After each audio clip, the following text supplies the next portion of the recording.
आज के इस वीडियो में मैं बात करूंगा महिला अधिकारों की और साथ ही में उत्तराधिकार अधिनियम 1956 के संबंध में बात करूंगा। महिलाओं को उनके पिता की संपत्ति में जो अधिकार दिए गए हैं उसके संबंध में बात करूंगा। और इससे पहले मैं आपसे गुजारिश करूंगा कि आप हमारे टिप्पणी में हमें बताइए कि क्या आपको ये वीडियो देखने से पहले पता था कि एक पुत्री शादी के बाद भी अपने पिता की संपत्ति में अधिकार मांग सकती है या नहीं। जब तक आप पूरा वीडियो देखें इस पर टिप्पणी करके हाँ या ना में सिर्फ लिखें। और साथ ही साथ कभी कभी लगता है कि आप लोग नए आते ज़रूर हैं चैनल पे, लेकिन चैनल को सब्सक्राइब नहीं करते हैं। 2 से 3 दिन लग जाते हैं एक वीडियो आप तक पहुंचाने में। समय इसलिए लगता है कि कोई सूचना आप तक गलत ना पहुंच जाए, जो मैं बता रहा हूं वो गलत ना साबित हो जाए, तो इसलिए समय लगता है। उत्तराधिकार अधिनियम 1956 में एक धारा 6 है। उस धारा में 2005 में संशोधन करके पुत्रियों को भी पुत्र के समान अधिकार दिए गए। पिता की संपत्ति में शादी के बाद भी पुत्रियां अपने पिता की संपत्ति अगर चाहें तो मांग सकती हैं, अपना हक मांग सकती हैं, अपना हिस्सा मांग सकती हैं। इसी को लेकर ये वीडियो है। आगे पीछे का प्रावधान थे। 1956 का जो अधिनियम था, हिंदू उत्तराधिकार अधिनियम, ये हिंदू बिल कोड का एक अधिनियम था। हिंदू बिल कोड जो था वो एक समूह था अधिनियमों का, जिसमें हिंदू उत्तराधिकार अधिनियम शामिल था, हिंदू विवाह अधिनियम शामिल था, हिंदू अप्राप्त वयता और संरक्षण अधिनियम शामिल था, और हिंदू दत्तक एवं भरण पोषण अधिनियम भी इसमें शामिल था। तो इन अधिनियमों में से जो अधिनियम था हिंदू उत्तराधिकार अधिनियम 1956, 2005 से पहले पुत्रियों को अपने पिता की संपत्ति में हिस्सा मांगने का अधिकार नहीं था। 1956 में व्यवस्था थी धारा 6 में, महिलाओं को संपत्ति के अधिकार यानी संयुक्त हिंदू परिवार में विरासत के अधिकार को मान्यता दी गई थी। हिंदू उत्तराधिकार अधिनियम 1956 जो पारित हुआ था, उसमें जो महिलाओं को पिता की संपत्ति में अधिकार के संबंध में लिखा गया था कि महिलाओं के संपत्ति के अधिकार यानी संयुक्त परिवार में विरासत के अधिकार को मान्यता दी गई थी। विरासत का अधिकार मतलब ये था कि अगर पिता ये लिख कर जाता विरासत में कि फला फला हिस्सा फला पुत्री को फला पुत्र को दिया जाए, तब वो उसके अधिकारी होती थी। अन्यथा की स्थिति में अगर बगैर विरासत या बगैर वसीयत के पिता की मृत्यु हो जाती थी, तब उसमें पुत्री को कोई अधिकार नहीं होता था। ये व्यवस्था 1956 के उत्तराधिकार अधिनियम में थी। और 1956 के पूर्व जो हिंदू कानून था, उसमें महिलाओं को किसी भी प्रकार की संपत्ति के अधिकार की व्यवस्था नहीं थी। उसमें पुत्र ही पिता की संपत्ति का अधिकारी होता था। उसमें भी हिंदू अधिनियम में 2 तरह की व्यवस्थाएं थीं, एक मिताक्षरा और दाएं भाग। मिताक्षरा जो उच्च वर्ग के लोगों के लिए था और दाएं भाग निम्न वर्ग के लोगों के लिए था।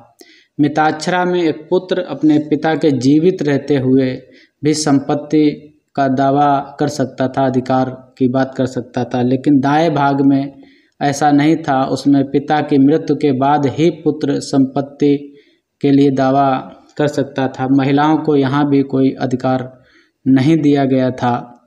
तो समझने वाली बात यह है कि पुत्र से ज़्यादा पिता के घर को व्यवस्थित पुत्रियाँ करती हैं शादी के पहले।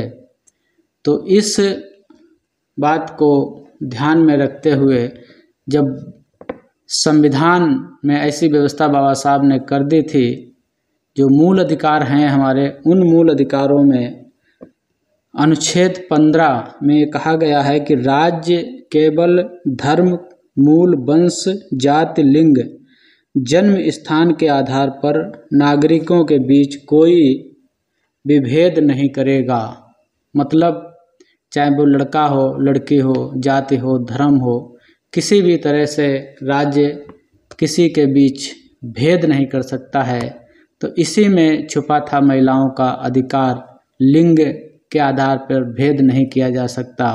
और हिंदू कानूनों में लिंग के आधार पर भेद था, लड़का और लड़की के नाम पे, महिला और पुरुष के नाम पे। संविधान में पूर्व में की गई व्यवस्था के हिसाब से ही हिंदू उत्तराधिकार अधिनियम 1956 की धारा 6 में 2005 में संशोधन करके ये कहा गया कि पुत्रियां भी पुत्र के समान अपने पिता की संपत्ति में अधिकार रखती हैं और शादी के बाद भी पुत्रियां अपने पिता की संपत्ति में अधिकार मांग सकती हैं। और अधिकार लेने के लिए, हालांकि अपने यहाँ आज भी ऐसी व्यवस्था है कि लड़कियां हिस्सा में मांग नहीं करती हैं। कई बार ये देखा जाता है कि घर के लोग, गार्जियन, भाई लोग ये कहते हैं कि लड़की के हिस्से का हमने तो उसके शादी में खर्च कर दिया। तो शादी में खर्च करने का मतलब ये नहीं होता कि आपने लड़की को दे दिया, आपने अपनी शान शौकत के लिए खर्च किया, दिखावे के लिए खर्च किया और उन लोगों को दे दिया जो लड़की की केयर भी ठीक से नहीं करेंगे। तो ये हिस्से नहीं हुआ। परंपराएं और बहुत सारे रीति रिवाज आदमी हर जगह निभाता है, लेकिन संपत्ति को किसी के नाम करना, किसी का हक देना, वो अलग तरह की बात है। तो ये छोटे सी जानकारी थी। बहुत सारी जगह देखते हैं कि शादी के बाद जो लड़कियां बहुत परेशान रहती हैं, महिलाएं बहुत परेशान रहती हैं, क्योंकि उनके पास कोई ऐसी प्रॉपर्टी नहीं होती है। वहीं दूसरी तरफ पिता की संपत्ति बहुत ज़्यादा होती है, लेकिन वो सामाजिक डर की वजह से, रिश्ते खराब ना हो इस डर की वजह से वो कभी मुंह नहीं खोलते, कभी उंगली नहीं उठाती, कभी हिस्सा मांगने की बात नहीं करती हैं। लेकिन पिता की मृत्यु के बाद एक लड़की जो शादीशुदा है वो भी अपने पिता की संपत्ति में अधिकार रखती है, हिस्सा मांग सकती है। कई बार ऐसा देखा जाता है कि जैसे ही पिता की मृत्यु होती है, लड़के आनन फानन में तुरंत मृत्यु प्रमाण पत्र, परिवार रजिस्टर, सारी चीज़ें उत्तराधिकार पत्र बनवा के जो भी पिता की प्रॉपर्टी होती सारी अपने नाम करवा लेते हैं, या जो परिवार के सदस्य बचते हैं वहाँ हो जाती है, इससे कि कोई शादीशुदा लड़की वहाँ पे हक ना मांग सके। अगर हमारे यहाँ की सामाजिक व्यवस्था ऐसी, अगर कोई हक मांगता भी है, कोई लड़की मांगती है, तो लोग उसके दुश्मन ही हो जाएंगे। संभवतः ऐसा बहुत कम होता है कि किसी लड़की ने अधिकार मांगा हो, लेकिन कानून ने आपको अधिकार दे रखा है। महिलाएं अपने पिता की संपत्ति में पिता के न रहने के बाद हक मांग सकती हैं, संपत्ति का बंटवारा मांग सकती हैं, कानूनन वो मांग सकती हैं। उसके लिए वाद भी दायर किया जा सकता है। तो ये छोटा सा वीडियो था आपके लिए, कैसा लगा बताइएगा। और साथ ही हमारे चैनल को सब्सक्राइब ज़रूर कर लीजिएगा, क्योंकि इस तरह की भले ही छोटी बातें हों लेकिन काफ़ी महत्व रखती हैं ये सारी बातें आपके लिए। और वीडियो को शेयर और लाइक ज़रूर करिएगा।